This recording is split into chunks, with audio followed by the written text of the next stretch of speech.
Buenas noches. La DGA y el Ayuntamiento de Zaragoza vuelven a manifestar su poco entendimiento.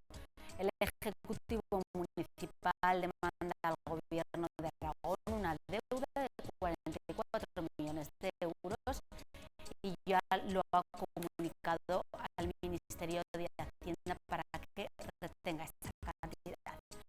Lo analizaremos con nuestros invitados y hablaremos además de la brecha salarial entre hombres y mujeres que ha aumentado en España hasta el 24% según un informe de UGT. Para hablar de estas cuestiones nos acompañan esta noche en mesa de redacción Isabel Lecina, directora de la Fundación Basilio Paraíso. Buenas noches. Hola, buenas noches, María. Benito Carrera, de Comisiones Obreras. Benito, buenas noches. Hola, buenas noches. Y Carlos Auras, presidente de Cáritas Aragón. Carlos, buenas noches. Buenas noches. Vamos a comenzar hablando de ese poco entendimiento, decíamos, entre la DGA y el Ayuntamiento de Zaragoza. Después de esas negociaciones fallidas por la ley de capitalidad, ahora surge un nuevo conflicto. El vicealcalde de Zaragoza ha anunciado que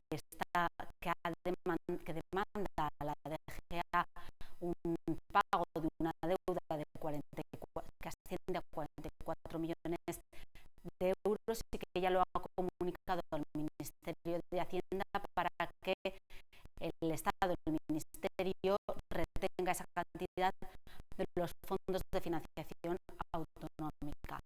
Bueno, ¿cómo veis este conflicto en época preelectoral también entre las dos instituciones, Isabel? Bueno, pues yo creo que es el momento para que estos conflictos vean la luz pública, ¿no? Es realmente un poco absurdo, ¿no? Que se produzcan estos hechos, sobre todo porque cuando no aportan absolutamente nada. Entiendo que la situación económica para todas las administraciones es muy complicada, que los picos de tesorería de tanto del Ayuntamiento como del propio Gobierno de Aragón pues tienen que ser muy complicados de gestionar, pero bueno, si hay una provisión de fondos, si hay unas inversiones hechas y unos compromisos establecidos, lo normal es que la administración, cualquiera de ellas, haga frente a esos compromisos, ¿no? De la misma forma que los empresarios reclamamos constantemente que se cumpla la ley, ¿no? Se aprobó una ley en la que decía y obligaba a las administraciones a cumplir los pagos a proveedores en unas determinadas fechas. Es algo que sistemáticamente se viene incumpliendo por todas las administraciones. De la misma forma, si existen unos compromisos, deben hacerse frente a esos compromisos de la forma que sea, ¿no? No siempre se puede hacer en plazo y forma, pero sí que la negociación debe estar abierta. Esto no ayuda en nada a nadie y siempre los perjudicados son los mismos, los administrados en cualquier caso, ¿no? Los ciudadanos de Zaragoza o el conjunto de los ciudadanos de Aragón, ¿no? Además, el conflicto va y viene en función de cuál es el momento político de cada uno de ellos, ¿no? Es decir, en función de si el momento político bascula hacia un lado, pues la demanda la pone uno, y si bascula en el lado contrario, pues la demanda la pone el otro. Este tipo de cosas no hacen nada más que generar un ruido mediático, un entre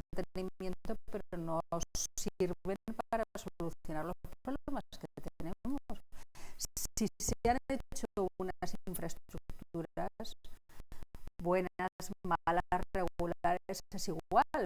Se hicieron, lo que tenemos que hacer es pagarlas y no hacer que la deuda crezca y que las administraciones tengan que sobreendeudarse para incrementar los gastos financieros y que finalmente repercuten, vuelvo a insistir, en todos los ciudadanos, ¿no? Me parece que no tiene mucho sentido, ¿no? Benito. Yo la verdad es que este conflicto, voy a situarlo y voy a decir que es un conflicto de intereses entre el ayuntamiento y entre la DGA. Si observamos las hemerotecas, vemos también ya que, fíjate, en diciembre del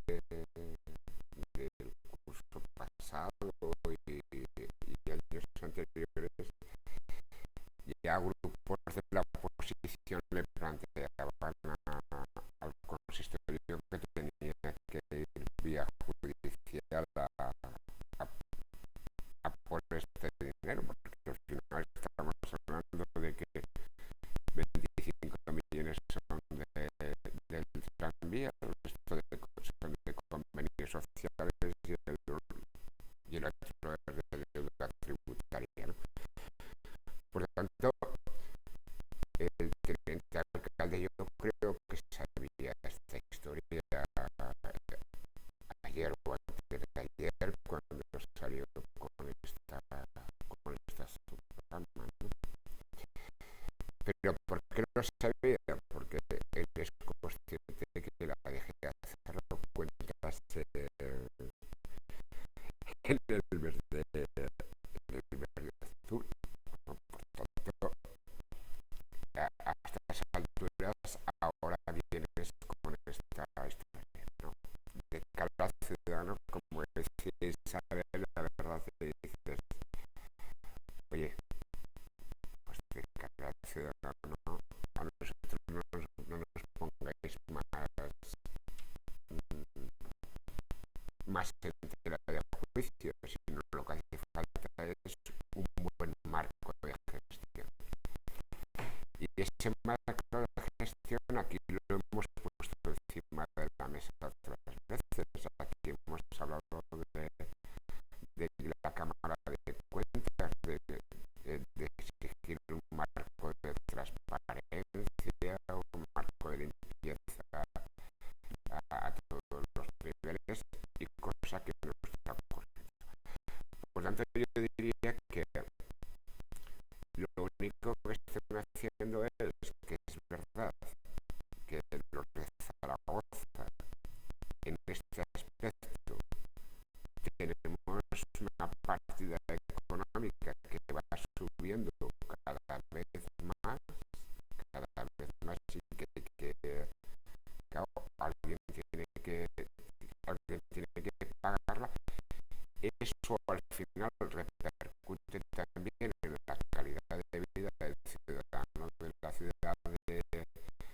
la ciudad de Zaragoza, y por tanto, hombre, eso conlleva también, como decía antes Isabel, un marco de morosidad. Eso es impresionante, porque muy las fuerte. consecuencias que tiene eso, Claro, para el conjunto, claro, resta competitividad al claro, país, ese ¿no? carácter de No hacer frente a tus claro, ese deudas, carácter de morosidad al final nos lleva a esto. Entonces, que ahora, pues al final son dos criterios, ¿no? Es decir, para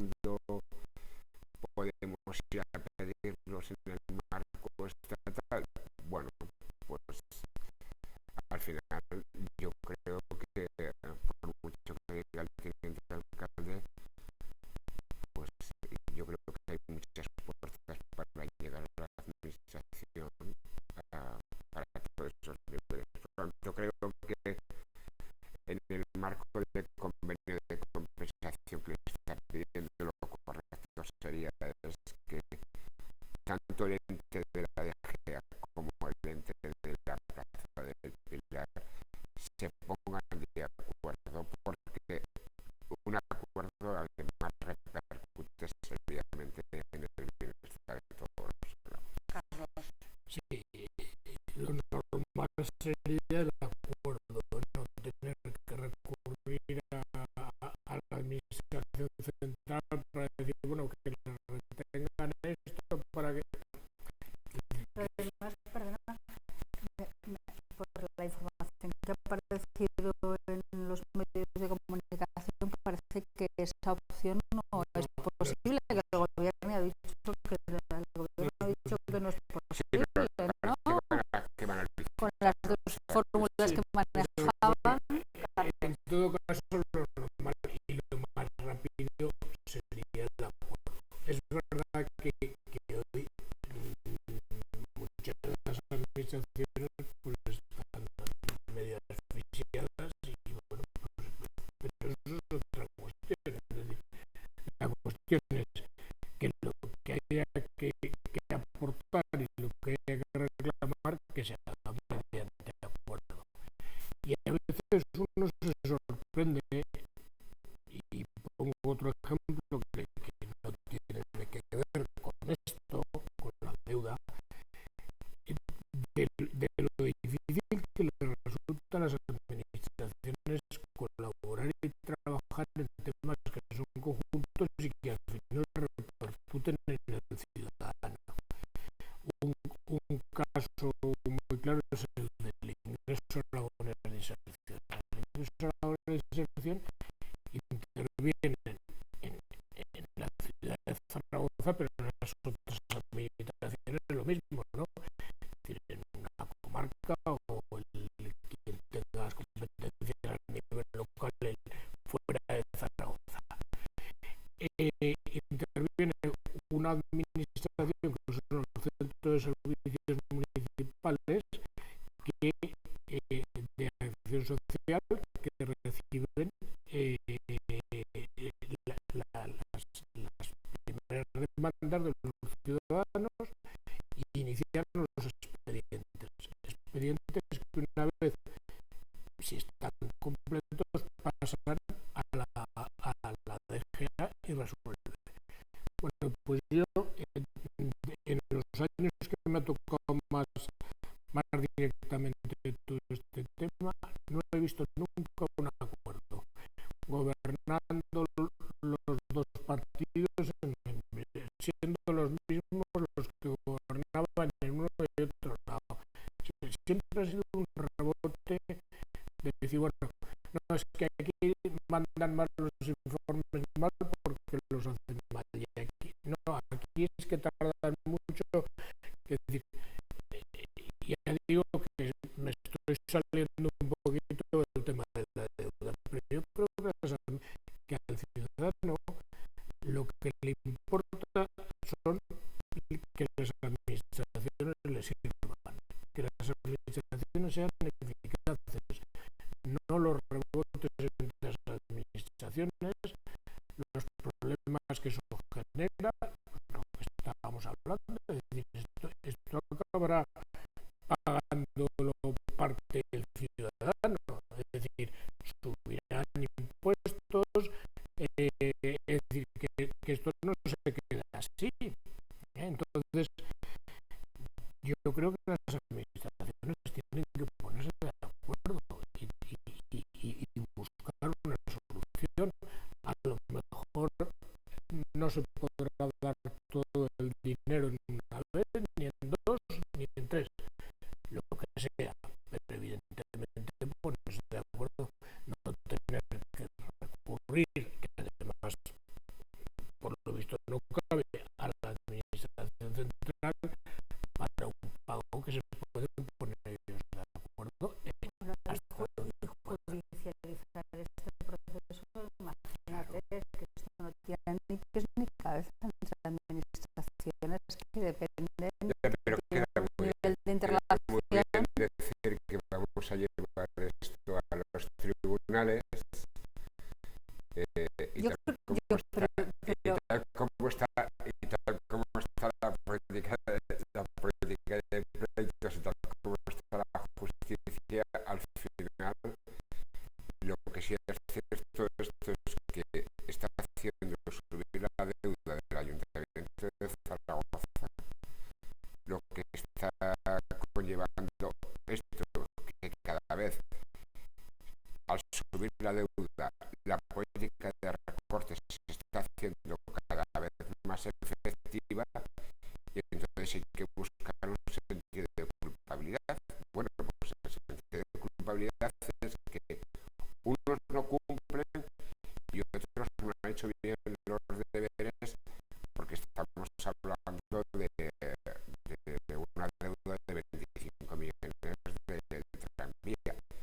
desde el punto de vista político a cada uno de ellos, y cuando ya haya tenido esta polémica y haya dejado de dar réditos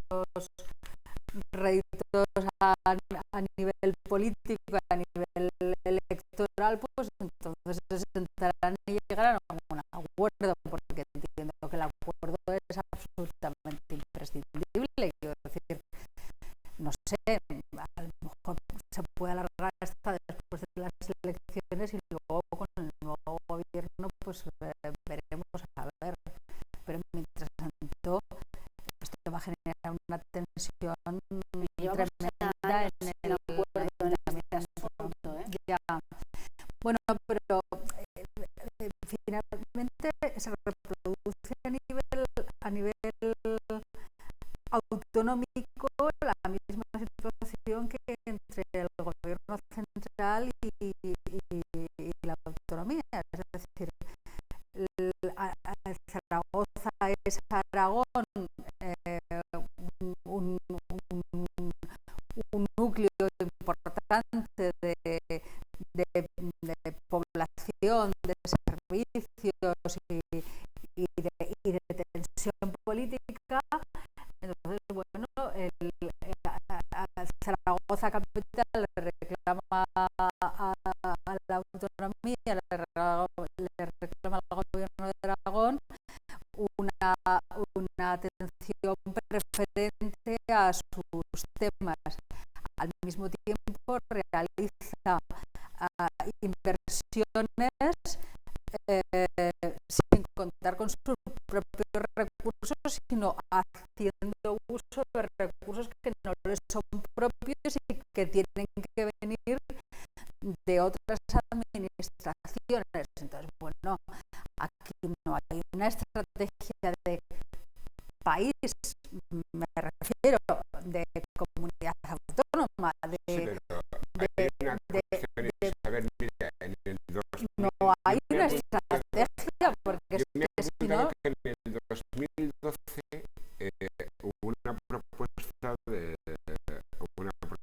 de PSOE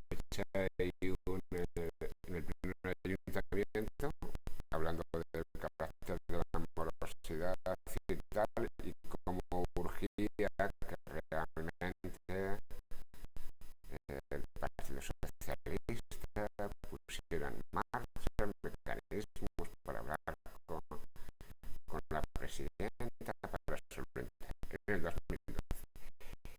En el 2014 hubo una propuesta también de otro grupo municipal que hablaba de cómo las deudas del tranvía iban subiendo paulatinamente y situaba hasta los 25 millones, y también en aquel momento se planteó la vía judicial como elemento necesario para ver cómo se resolvía, entendiendo que se tendrían que producir encuentros, porque al final a nadie le gusta verse de escaparate del juzgado. Y lo que vemos es que a mí me da la sensación que estos son desencuentros pactados, que al final lo único que quieren es que sirvan intereses cada uno en un foro completamente diferente. Y al final descendemos un poquito y decimos quiénes son los perjudicados. Y los perjudicados es el ciudadano de a pie que no entiende cómo realmente hay un conflicto de intereses entre dos administraciones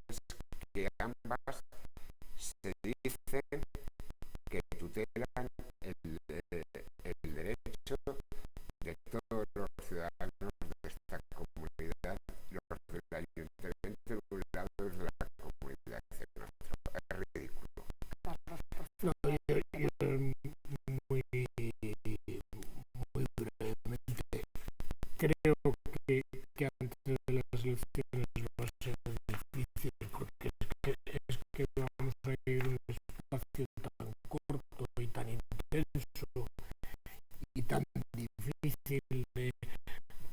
Será difícil que, bueno, ojalá lo haya y me equivoque, pero será difícil. Y luego ya pues lo que venga. Es decir, que como no sabemos, pues... Pero bueno, yo creo que sea lo que sea, sí que tiene que haber un acuerdo estable de funcionamiento, porque igual que si reproducimos lo que decía Isabel, las comunidades autónomas con el Estado, tiene que haber un marco estable para saber lo que invertimos, lo que no invertimos, la deuda, etcétera, porque si no es un desastre, pues lo mismo tiene que reproducirse al nivel autonómico. Bueno, si os parece, dejamos ese tema del conflicto entre DGA y Ayuntamiento a un lado y hablamos de trabajo. Según un informe de la UGT, aumenta la brecha salarial en España entre hombres y mujeres hasta el 24%. Esto quiere decir, según este informe, que en el mismo puesto de trabajo una mujer tiene que trabajar 79 días más al año para cobrar lo mismo y cotizar 11 años y medio más para cobrar la misma pensión. Bueno, ¿qué os parece esta situación y que estemos en pleno siglo XXI con estas circunstancias? Benito. Yo creo que hay una máxima en el mundo del trabajo: hay igual trabajo y igual salario, ¿no? Yo creo que eso es lo que se viene reivindicando. Yo creo que hay ya en estos momentos demasiadas conferencias y demasiados actos reivindicativos para acabar con esta brecha salarial, y el ejemplo es muy claro. Es decir, estamos hablando de un 24, pero esto viene seguido paulatinamente cada año en vez de reducirse. Fíjate que esto estaba en la estrategia del 2010-2015 en política de igualdad, que realmente habría que corregir. Por lo tanto, a mí yo creo que esto es un tema que alguien está suspendiendo, y está suspendiendo el gobierno central, está suspendiendo los gobiernos autonómicos, está suspendiendo la comunidad económica, pero también yo creo que está suspendiendo también lo que realmente, cómo se está dando el marco de la negociación colectiva a todos estos niveles, ¿no? Es decir, de esta brecha. Porque no vale solamente el marco de la denuncia, lo que vale es cómo realmente corregimos esta desigualdad, ¿no? Pero es que además Eurostat también habla de que esta brecha salarial está en toda la UE. Por tanto, y hay países, yo me he sorprendido que Italia, por ejemplo, España se ha hablado del 24, pero Italia está en el 6,5. Por tanto, esfuerzos se pueden hacer para llevar todo esto. Ahora, ¿qué representa todo esto? Yo creo que lo que está representando todo esto es que las compañeras que nos estén escuchando ahora, pues esta brecha salarial tiene unas repercusiones muy directas posteriormente, pues en el marco de pensiones, en el marco de prestaciones, realmente que aparezca también alguna dirigente empresarial diciendo las frases que realmente dijo, ¿no? que había que contratar a esas personas por encima de los 45 años, es decir, unas mentes calenturientas que nada tienen que ver con la realidad que vive este mundo. Por tanto, a mí lo de la brecha me pone en tela de juicio y es lo que quizá más, lo que más nos debe doler es el marco de esa infravaloración y la falta de capacidad que muchas veces no revierte sobre ese liderazgo que tenían que tener las mujeres en el puesto de trabajo, ¿no? Y sigo con esa misma tónica y digo, liderazgo que tenía que estar en el marco de las empresas y liderazgo que tenía que estar en la dirección de las empresas, y estamos viendo que los números nos dicen que solamente un 17% de los puestos directivos en este país y en general son ocupados por mujeres, ¿no?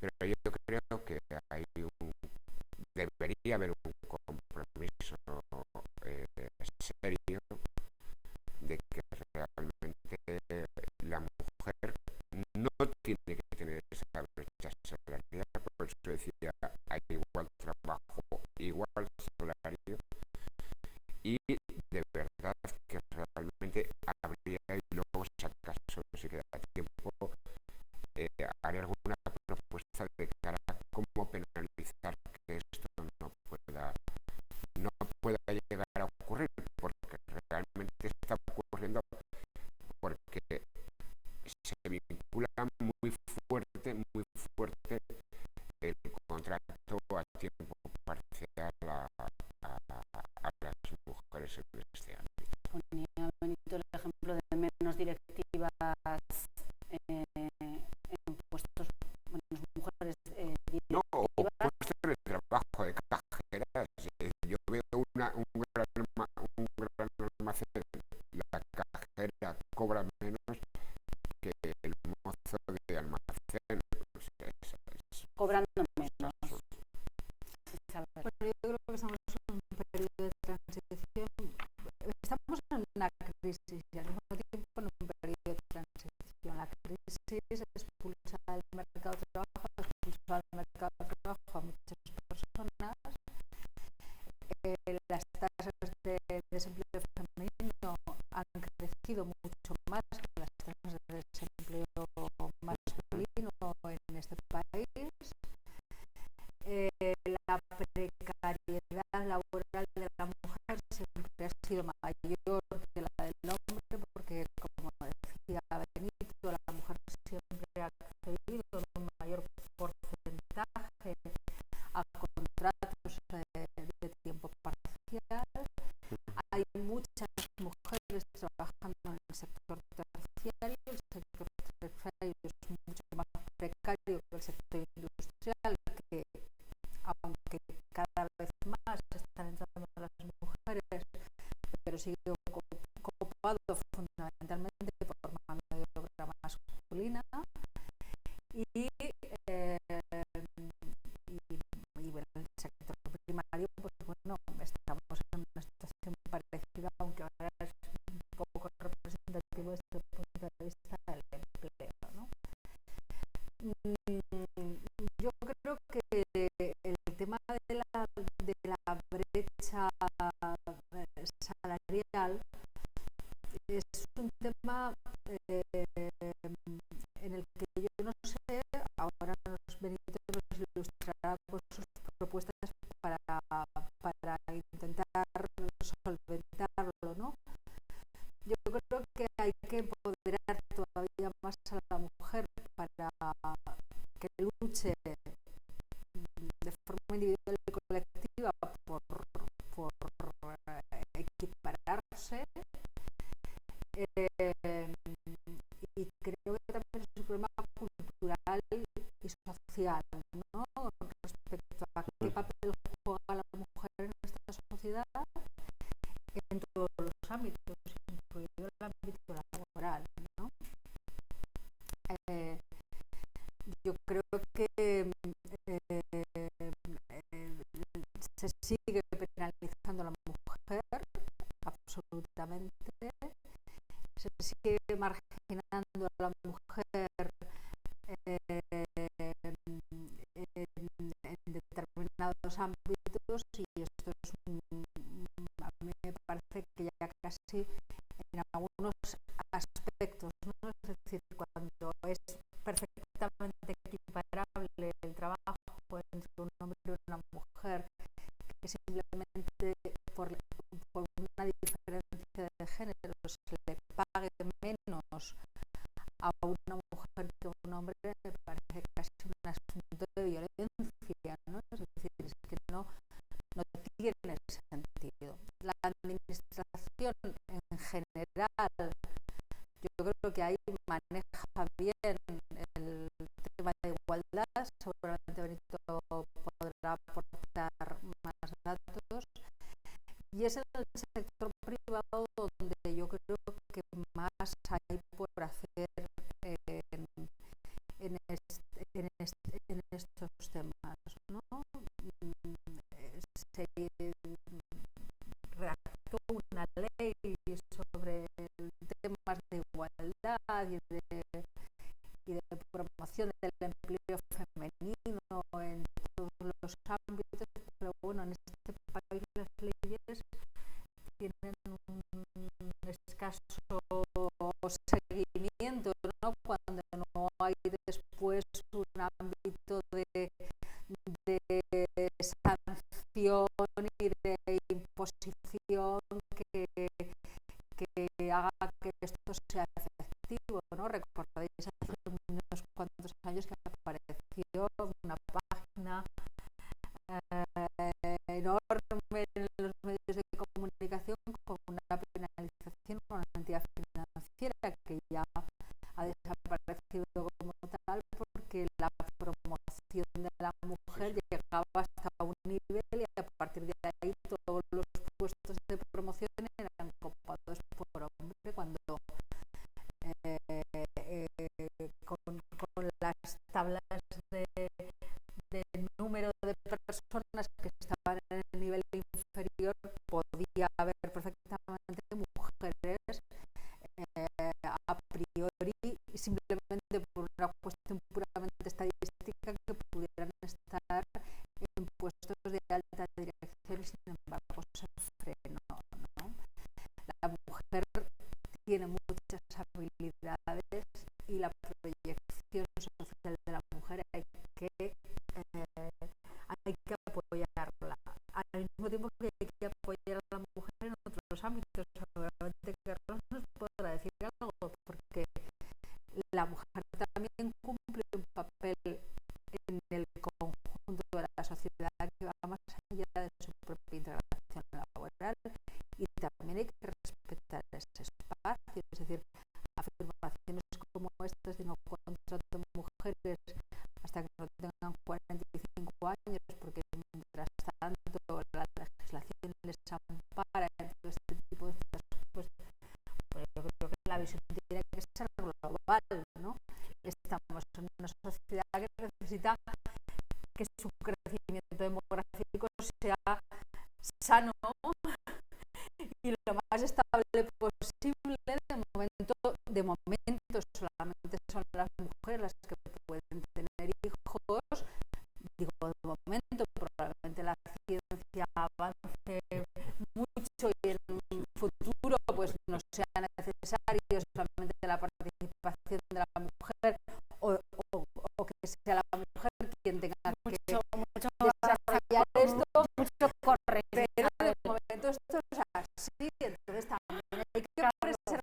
espacios, ¿no? Bueno, muchos temas han salido aquí,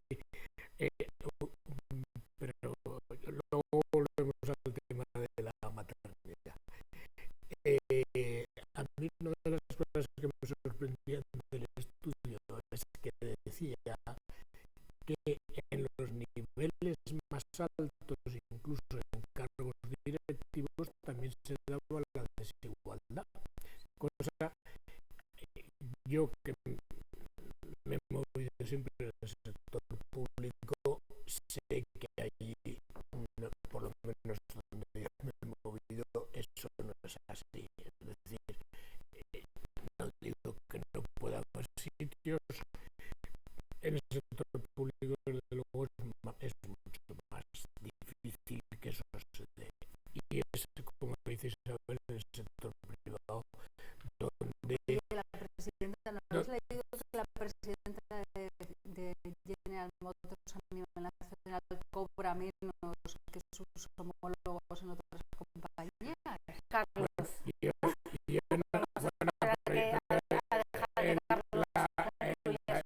La General Motors es privada, o sea, quiero decirte que está, por eso te digo que quizá ocurra en el sector.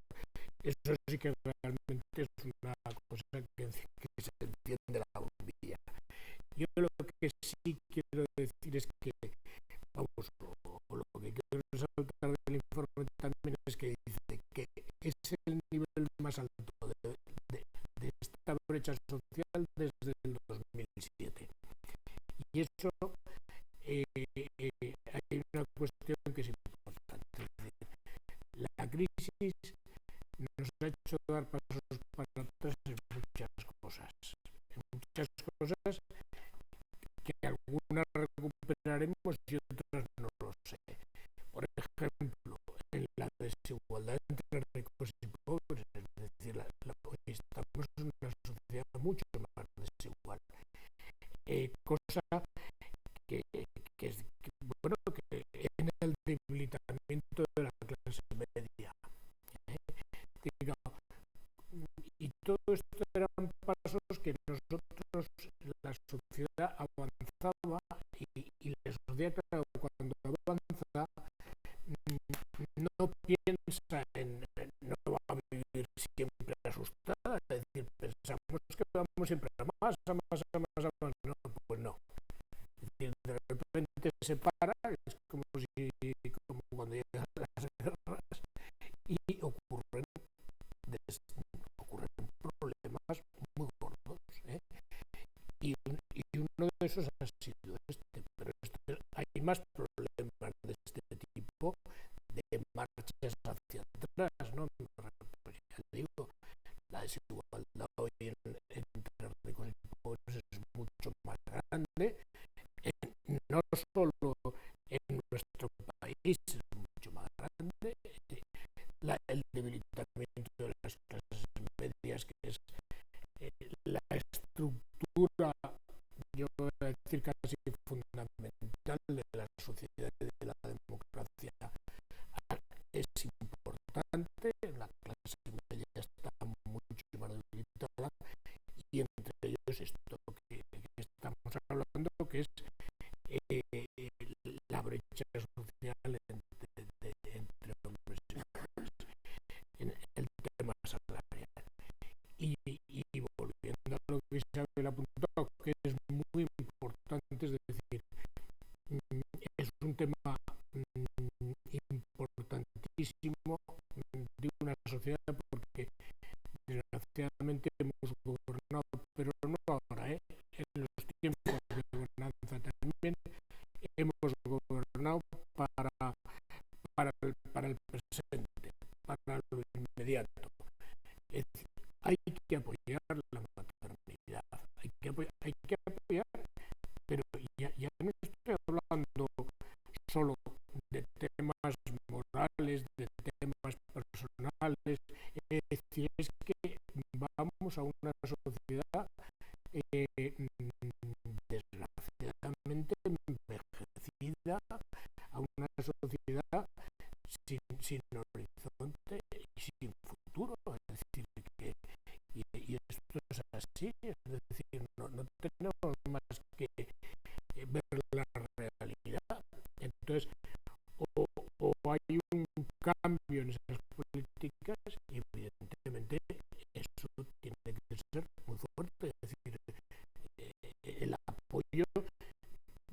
España sería solo casi sin leyes, es decir, debería ser de sensibilidad, es decir, que no haría falta ser simplemente humano para saber que hay que apoyar eso, que hay que apoyar la maternidad dentro de, evidentemente, de lo legal y de un orden, etcétera, ¿no? Y yo creo que eso es importante, pero ya digo, estoy hablando solo ya desde el punto de vista demográfico, de políticas económicas de futuro. Un país sin unas buenas políticas económicas en ese sentido es un desastre. Y si no, tomemos ejemplo de lo que ha pasado en los países escandinavos y en otros países que lo están haciendo bastante mejor. Es decir, allí el apoyo, como sabéis muy bien, a la maternidad es inmensamente más grande sin comparación que lo que tenemos en este país. Nos queda muy poco tiempo, Benito. Da tus propuestas rápidamente. Decía que es un tema que está encima de la mesa porque a nivel de Eurostat la Unión Europea habla del 16,4 de esa brecha salarial, pero yo creo que entre las propuestas habría que plantear dos, voy a decir dos.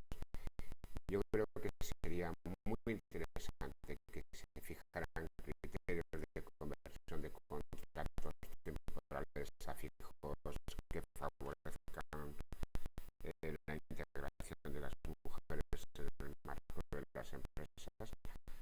Dos, la implantación de un sistema de promoción profesional y de cualificación y los cauces adecuados para que acceda la mujer, y sobre todo